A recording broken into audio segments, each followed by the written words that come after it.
Saudações, amigos e irmãos. Vocês estão no canal Reformadores da Igreja, o canal que traz os melhores vídeos para fortalecer seu conhecimento na graça de Deus. Antes de ouvir essa mensagem, eu convido você a se inscrever nesse canal e a clicar no sininho das notificações para continuar sempre ligado aqui nos novos vídeos que surgirem no canal. E agora, nós vamos assistir a mensagem de hoje. Paulo diz aqui que essa morte foi causada pelos nossos delitos e pecados. O salário do pecado é a morte. Delitos e pecados são duas palavras distintas, mas no mesmo campo semântico. Elas significam a desobediência à lei de Deus. Quando nós fazemos aquilo que Deus diz que nós não devemos fazer e nós deixamos de fazer aquilo que Deus diz que nós devemos fazer.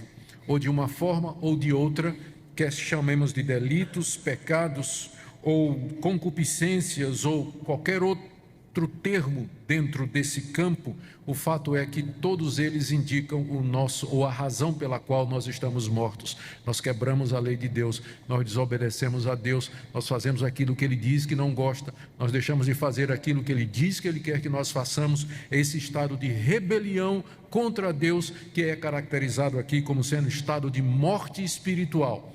Note que é morte espiritual, porque essas pessoas que Paulo descreve aqui, elas estão vivas biologicamente falando. São pessoas que andam, conversam, trabalham, dormem, comem, acordam, se divertem, dirigem, fazem compras e vão a banco, fazem transações comerciais, assistem televisão. Elas estão vivas, mas diante de Deus o estado delas é de morte. Embora elas possam até ser religiosas, elas possam sentir alguma sensação de que há algo além dessa realidade que nos cerca, mas diante de Deus elas estão absolutamente mortas, e mortos não podem fazer nada. Se você oferecer um evangelho ao morto, ele não vai ter reação nenhuma. Você pode pregar para ele o tempo que você quiser. Às vezes nós não percebemos, mas é esse o desafio que a Bíblia nos coloca, de anunciar o Evangelho ao mundo que está morto. O que é exigido de nós é nada menos do que ressuscitar cadáveres com a pregação do Evangelho. Mortos.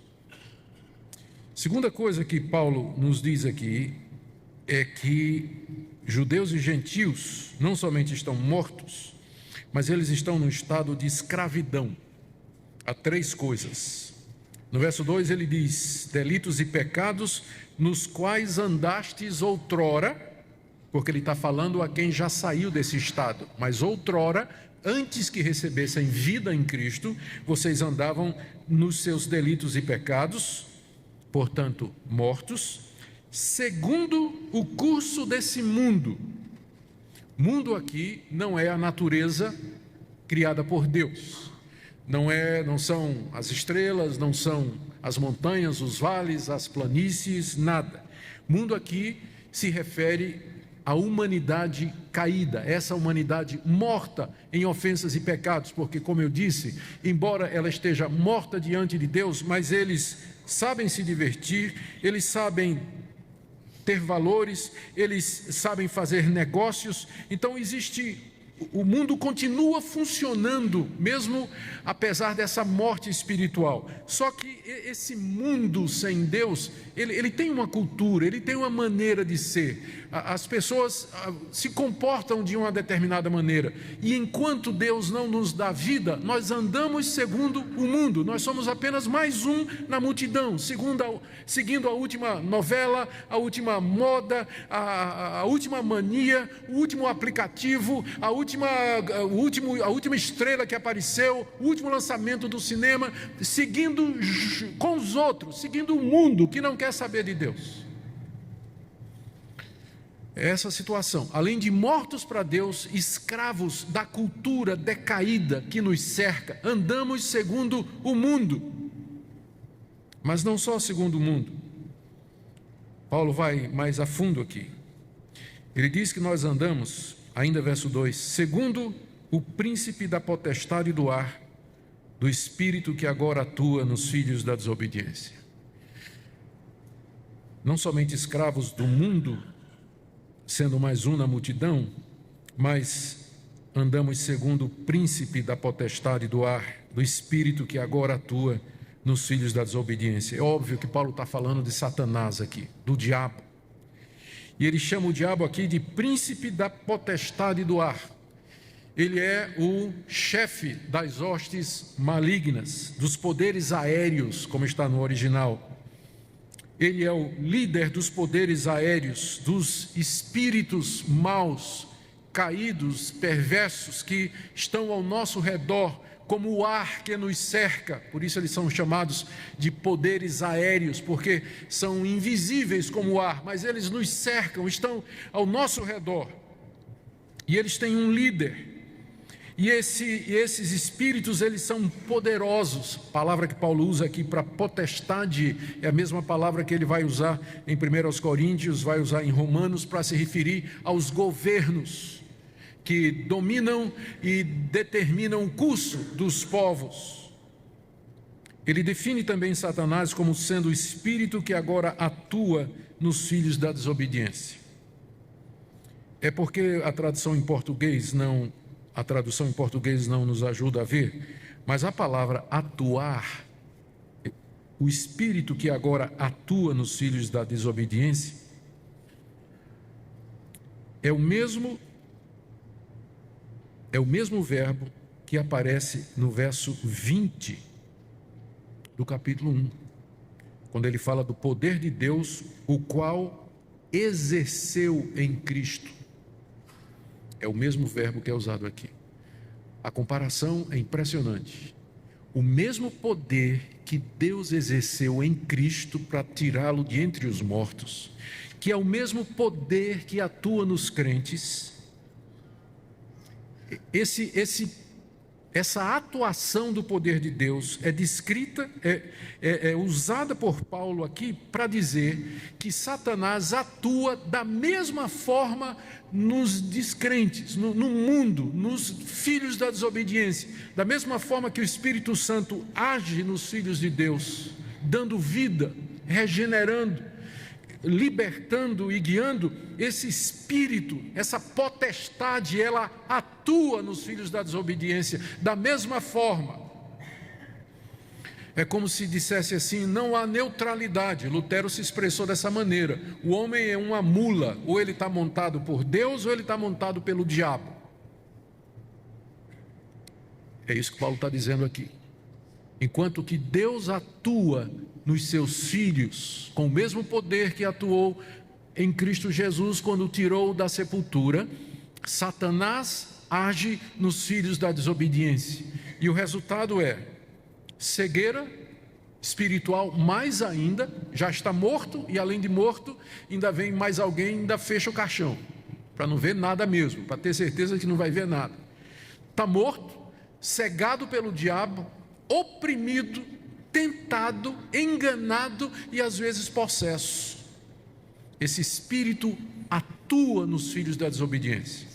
Filhos da desobediência, como eu disse, era um termo que os judeus usavam para se referir aos gentios, porque os israelitas se viam como filhos da aliança de Deus com Israel, e quem não era filho da aliança era filho da desobediência. Mas Paulo usa esse termo aqui no sentido geral, porque mais adiante, como nós vimos, ele vai incluir os judeus também nessa categoria.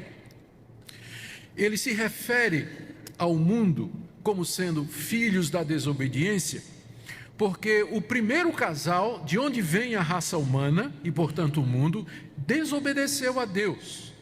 E ao desobedecer, o filho que nasceu deles já nasceu na desobediência. E o filho do filho já nasceu na desobediência. Portanto, você é filho da desobediência. Nós somos herdeiros do pecado dos nossos primeiros pais. Nós já nascemos nesse mundo como parte de uma raça que é caracterizada como uma raça de desobedientes. É isso que nós somos desde criança. Eu já disse aqui a vocês, que não sei o filho de vocês, mas as primeiras palavras que os meus aprenderam foi não, e depois é meu. Pode ser que o de vocês sejam diferentes, mas os meus foram assim. Filhos da desobediência. Eu acho tão engraçado quando nasce a criancinha, né? É uma gracinha, nenê, né? E os pais olham assim e dizem, mas que anjinho, né? Que anjinho. Pera um pouquinho, aí você vai ver o anjinho, né? Daqui a pouco você vai ver o anjinho. Ele é seu filho, filho da desobediência. Filho da desobediência. E a desobediência não somente nos afastou de Deus, mas abriu o caminho para que Satanás atuasse na raça humana. Então há um espírito poderoso, uma legião de demônios, de espíritos que nos cerca nas regiões celestiais, os poderes aéreos, e que eles estão atuando constantemente naqueles filhos da desobediência que não são de Deus, estão agindo, oprimindo, destruindo a vida, enganando com mentiras, cegando quando não possuindo. E não vamos pensar que possessão demoníaca é só o que aconteceu com o gadareno. Possesso, amarrado em correntes, quebrava as correntes, uma força descomunal. Eu penso em possessão demoníaca mais como o caso de Judas. Está escrito lá que Satanás entrou no coração de Judas. E o que é que Judas fez? Judas não babou, não caiu no chão, não mudou a voz, não ficou com a força super poderosa. Ele saiu de lá e foi vender Jesus, de paletó e gravata. Então tem gente que está endemoniada. E a gente não percebe, né? Porque pensa que endemoniamento é só se cai no chão, né? Como acontece nesses shows de televisão evangélico aí. Então, senhor, endemoniamento é muito mais profundo do que isso. Judas estava endemoniado quando ele foi vender Jesus. E ele estava tão lúcido que ele foi capaz de dizer, 30 conto. Sabia muito bem o que ele estava fazendo negócio, perfeitamente lúcido, mas endemoniado. Tem mais gente endemoniada do que a gente pensa, muito mais do que a gente pensa. Pessoas que estão debaixo do poder do príncipe dos poderes aéreos, inimigos de Deus, porque são filhos da desobediência e, portanto, estão escravizados por ele. No verso 3, Paulo fala da terceira escravidão, recordando. Ele primeiro diz que nós estávamos mortos, descrevendo o nosso estado de impotência diante de Deus.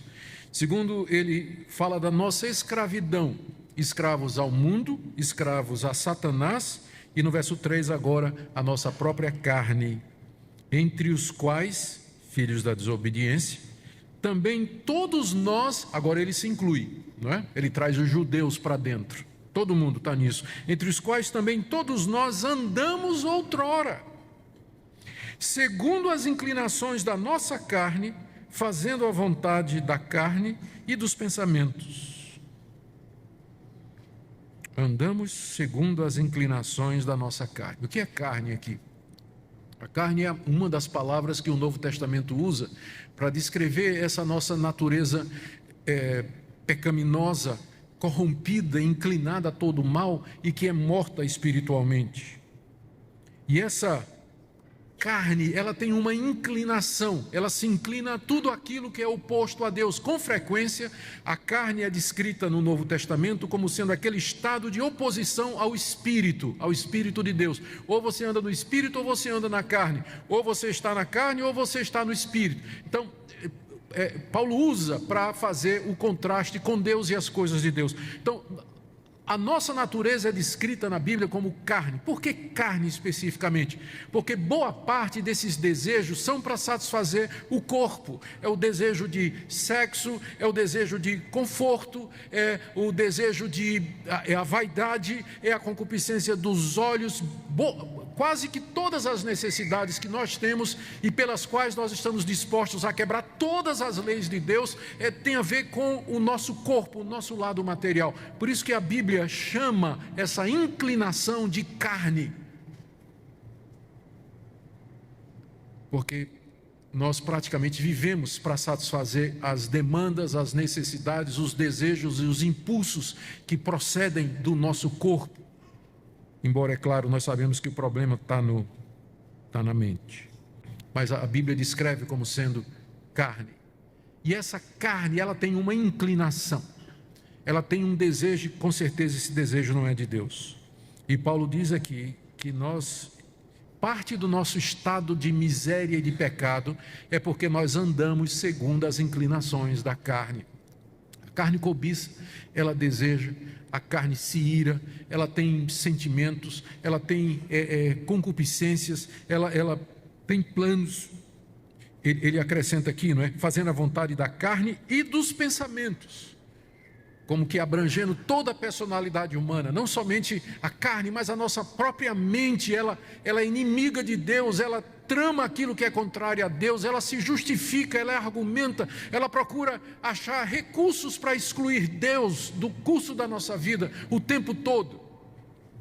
Então, veja a situação: a pessoa está morta, ela é escrava do mundo, ela anda segundo o mundo, ela anda segundo Satanás, que atua nela da mesma forma que Deus atua nos seus filhos.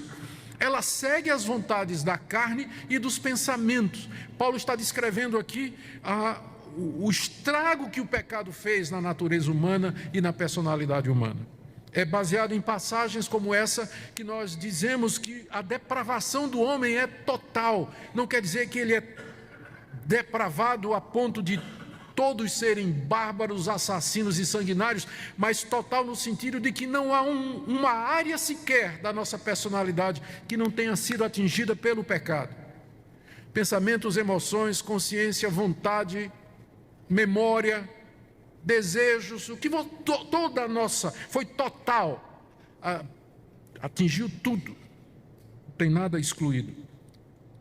Mas Paulo ainda tem uma coisa a dizer, está no final do verso 3. E éramos, por natureza, filhos da ira, como também os demais. Não só nós judeus, mas os gentios. Filhos da ira, por natureza, ou seja, por nascimento, é isso que natureza quer dizer. Por nascimento nós somos filhos da ira. Ele já tinha dito que nós somos filhos da desobediência. Mas a desobediência atrai a ira de Deus. Porque Deus é justo e Deus é santo. Ele não pode deixar a desobediência passar em branco.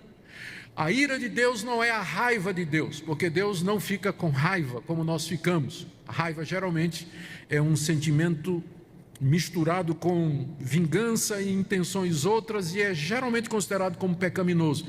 Mas a ira de Deus é a justa reação da sua santidade ao pecador que o desafia, ao pecador que o confronta, ao pecador que se atreve a ir contra ele. Então, a reação da santa natureza de Deus é a sua ira, que é a aplicação da justiça dele sobre o pecador, e só pode implicar numa coisa, que é a condenação daquele pecador, a destruição daquele pecador, destruição eterna. O que Paulo está dizendo, então, é que nós nascemos nesse mundo não somente como filhos daquele casal desobediente e, portanto, filhos da desobediência, mas nós já nascemos nesse mundo filhos da ira. Se você me perguntar, o que é que eu preciso fazer para ir para o inferno? Resposta: nada.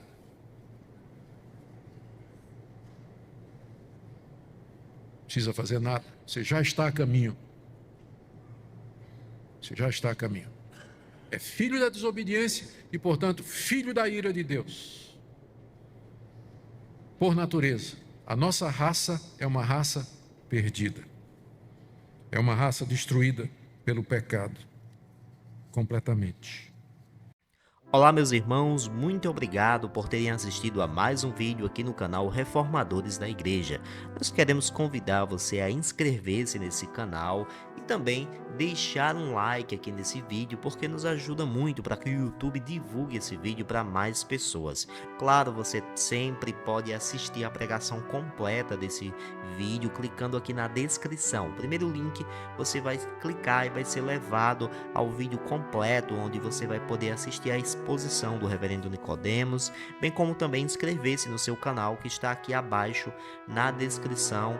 E também você pode compartilhar esse vídeo enviando aí para um amigo, para um irmão, no grupo de WhatsApp da sua igreja, da sua família, porque dessa forma mais pessoas podem ouvir essa mensagem tão preciosa da palavra de Deus, que fala a respeito de um tema tão importante, a respeito da natureza humana, daquilo que nós somos, porque nós somos corrompidos pelo pecado desde os nossos pais, Adão e Eva, quando eles então caíram. Toda a raça humana a partir dali nasce, né, contaminada pelo pecado, e é essa a condição de todos nós. Então, que essa mensagem possa fazer com que nós reflitamos na necessidade de nos colocarmos diante de Cristo, saber que só no Senhor, só através do sacrifício da cruz, é que nós podemos novamente nos conciliar com Deus,